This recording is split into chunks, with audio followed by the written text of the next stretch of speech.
Well, good morning, everyone. Happy Monday morning to you, and welcome back to Morning Musings. Perhaps I ought to say, hey, welcome back, Dawn.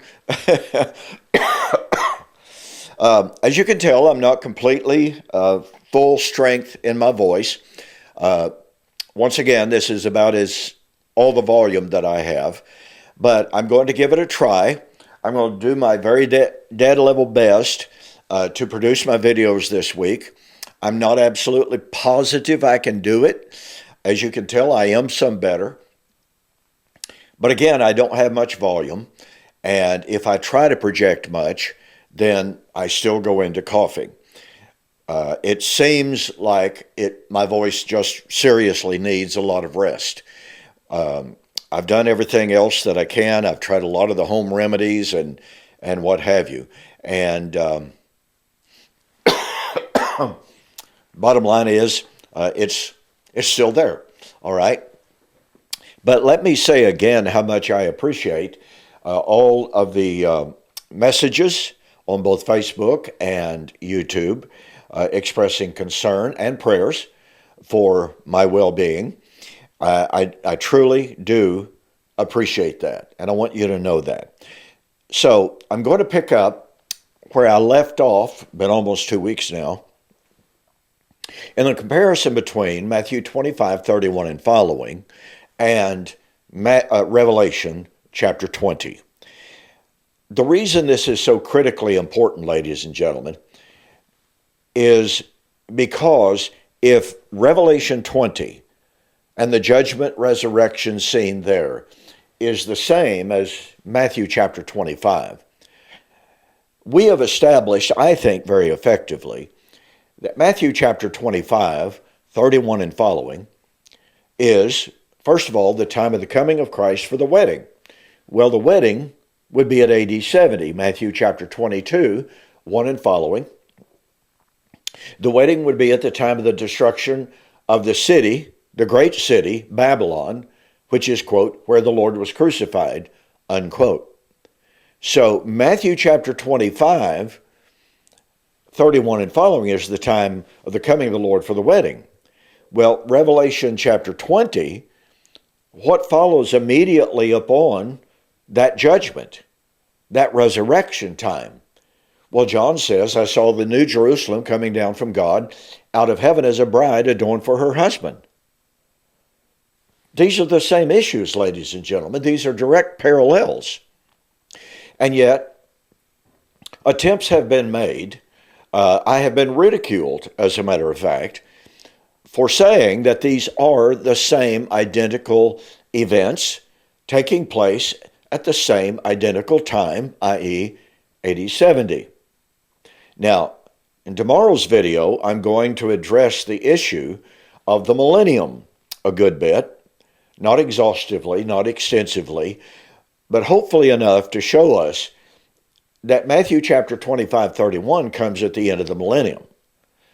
Now that will be established actually today if I'm able to demonstrate that Matthew chapter 25:31 and following is in fact the same as Revelation chapter 20, 10 and following. Now, just recently on YouTube, I had one particular individual who, generally speaking, does nothing but post negative comments about my videos.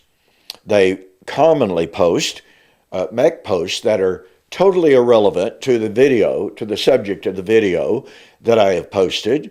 I have told them not to do that. I have asked everyone, not just them, but I have asked everyone, don't post things that are totally irrelevant to the subject of the video.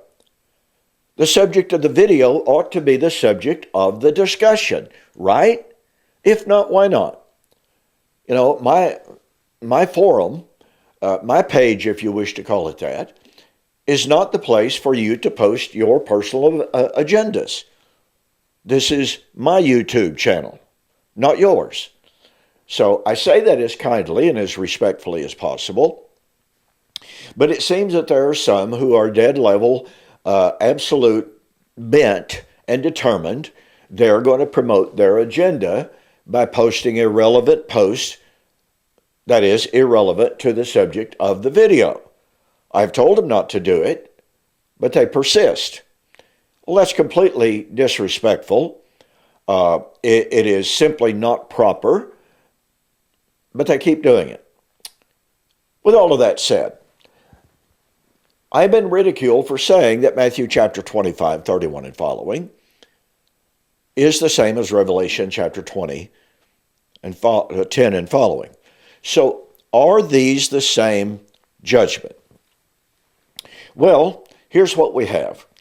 In Matthew chapter 25, 31 and following, Jesus spoke about the Son of Man coming as sitting on the throne of his glory, and all nations of the earth would be gathered before him. There are those on the right hand, those on the left. And all of those would be judged. And rewards, or condemnation, would be given. Entrance into the kingdom for those rewarded with eternal life is given. So we have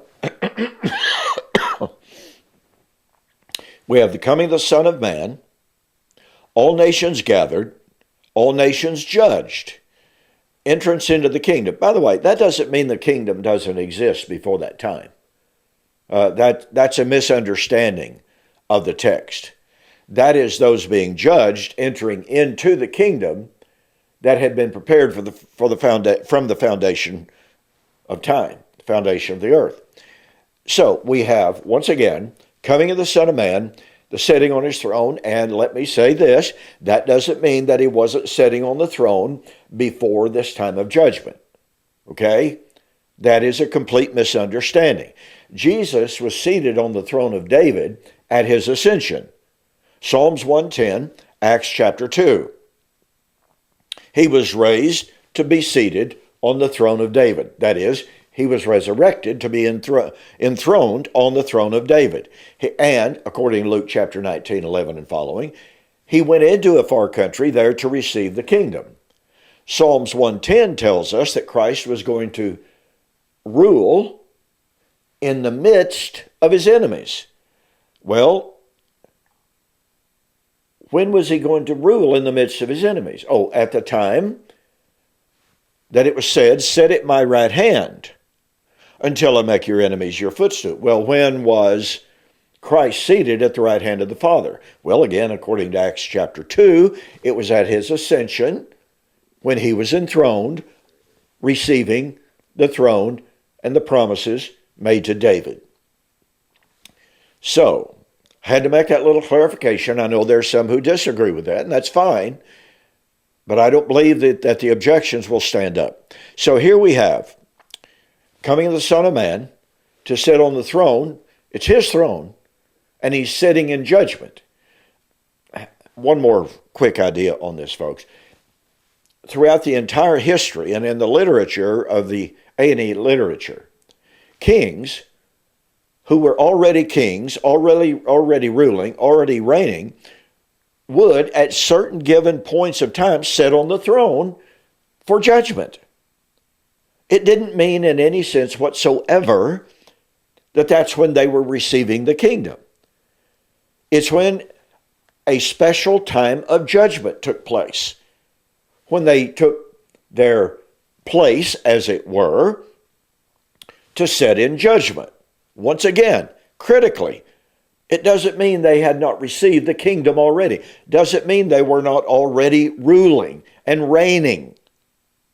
This is a distinctive sign, or time of them sitting on their throne in judgment. Okay, all right, had to make sure that we have that information in front of us. So Matthew chapter 25, we have the coming of the Son of Man to sit on the throne of his glory. All the nations are gathered before him. The righteous enter into the kingdom that was already prepared. The wicked go into everlasting condemnation. Revelation chapter 20, we have the judgment scene, the resurrection scene. Okay, upon what basis do we say that Matthew chapter 25 is not a resurrection scene. Where's the basis for that? Somebody says, oh, well, resurrection and coming out of the graves, coming out of the seas, etc., is not mentioned in Matthew chapter 25. And my response to that is, you'll have to excuse me, so what? It gets back to that missing word hermeneutic that people try to use. All of the other constituent elements of Matthew 25 are there. So, Revelation chapter 20, when does it take place? Oh, at the coming of the Lord and judgment of Babylon. And at that time, all of the dead are brought before him. And what happens? Well, the wicked, those who are not found written in the book of life, are what? They're cast into the lake of fire and brimstone. Is that not depart from me? Those of you who work iniquity, I never knew you. Is that not the everlasting condemnation of Matthew 25, verse 46? If it's not, what is it? And again, in Matthew chapter 25, we have the righteous entering into the kingdom. Well, in Revelation chapter 20, the righteous are what? Well, they are, the New Jerusalem for the wedding, which is Matthew chapter 25. And what do? They get to enter into the new heaven and new earth. The New Jerusalem, which is the bride. And they receive eternal life. They get to eat of the tree of life, which is eternal life. Now, Revelation tells us, as it describes this judgment, okay? And let's compare Matthew 25, 31 and following, and Revelation chapter 22. In Revelation 20, we have all the nations of the earth, all of the dead gathered for judgment. Jesus said in Revelation chapter 22 and verse 12, behold, I come quickly, intakai from the Greek, which never, ever, ever means rapidly versus imminently and soon and shortly. Never. Jesus said, behold, I come quickly, my reward. Oh, what is that reward, do you suppose? Do you suppose that reward is entrance into the new creation, entrance into the New Jerusalem? Do you suppose it's eternal life? Do you suppose it has reference to having their name in the book of life and receiving that eternal life? If it doesn't, what is it? My reward is with me. Behold, I come quickly, and my reward is with me. Now, in Matthew chapter 25, 31 and following, when the Son of Man comes in his glory, then shall he sit on the throne of his glory. And what does he do? He rewards. Okay. In Matthew 16, 27 and 28, what do we have? Jesus said, the Son of Man, Matthew 25, 31, shall come in the glory of the Father and shall reward every man according to his works. Well, if that's not Matthew chapter 25, 31 and following, it's all the nations of the earth shall be gathered before him. Is that not every man being rewarded of Matthew 16, 27? And in Matthew 16, 27, Jesus said, verily, I say unto you, there are some standing here, which shall not taste of death until they see the Son of Man coming in his kingdom. Okay, so Matthew 16, 27, 28, the coming of the Son of Man for the rewarding of every man in the lifetime of that generation, that's Matthew 25, 31 and following. If it's not, where's the proof of it? Revelation chapter 20, all of the dead gathered before him to receive their reward. everlasting life or condemnation. And in chapter 22, Jesus, the Son of Man, says, behold, I come quickly, and my reward for whom? Reward for whom? Is it not to reward all the nations of the earth in Matthew 25? Is it not to reward all of the dead, small and great?